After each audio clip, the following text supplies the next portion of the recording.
కొమరంభీం జిల్లా కోటల మండలంలోని తుమ్మిడికెట్టి వద్ద ఉన్న ప్రాణహిత సంగమ క్షేత్రాన్ని సిర్పూర్ ఎమ్మెల్యే డాక్టర్ పాల్వై హరీష్ బాబు సందర్శించారు.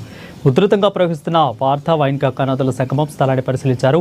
ఈ సంవత్సరం ఇది వరకే 30 నుంచి 40 టీఎంసీ నీరు తుమ్మిడికెట్టి నుంచి దిగువనున్న గోదావరిలో కలిసిపోయాయని ఎమ్మెల్యే చెప్పారు. ఇక ప్రతి సంవత్సరం 200 టీఎంసీలకు తక్కువ కాకుండా నీటి లభ్యత ఉన్న గతంలో కేసీఆర్ ప్రభుత్వం కాంట్రాక్టు దోచుపెట్టడానికి కాళేశ్వరం వద్ద మేడిగడ్డ బ్యారేజీ నిర్మించిందని విమర్శించారు. కాంగ్రెస్ ప్రభుత్వం అధికారంలోకి వచ్చిన తర్వాత తుమ్మిడికెట్టి ప్రాజెక్టును పునరుద్ధరిస్తామని చెప్పి ఇప్పటి వరకు డిపిఆర్ కూడా సిద్ధం చేయలేదని హరీష్ బాబు తెలిపారు. మేడిగడ్డ కుంగింది, అన్నారం మరియు సుందిల 2 బ్యారేజీలు విఫలమైనవి. కాబట్టి ప్రత్యామ్నాయం కేవలం తుమ్మిడికెట్టి ప్రాజెక్టే. ఇకనైనా కల్లబొల్లి మాటలు, కాలయాపన మాటలు కట్టబెట్టి కాంగ్రెస్ ప్రభుత్వం తాము మొదలుపెట్టిన ప్రాజెక్టును పూర్తి చేయవలసిందిగా డిమాండ్ చేస్తున్నా. డిపిఆర్ సబ్మిట్ చేయండి, ప్రజలకు ఇదమిత్తంగా కార్యాచరణను ప్రకటించండి. రాబోయే 3.5 సంవత్సరాలు మాత్రమే మీరు అధికారంలో ఉంటారు.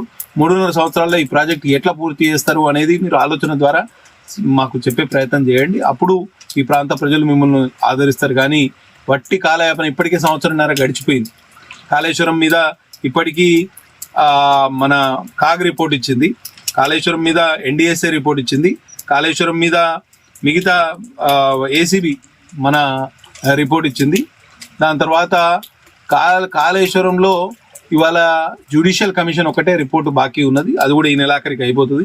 ఈ యొక్క రిపోర్టులను పక్కన పెట్టి, కాలయాపనం పక్కన పెట్టి ఇవాళ కార్యాచరణ పూనుకుంటే కనీసం డాక్టర్ బిఆర్ అంబేద్కర్ ప్రాణహిత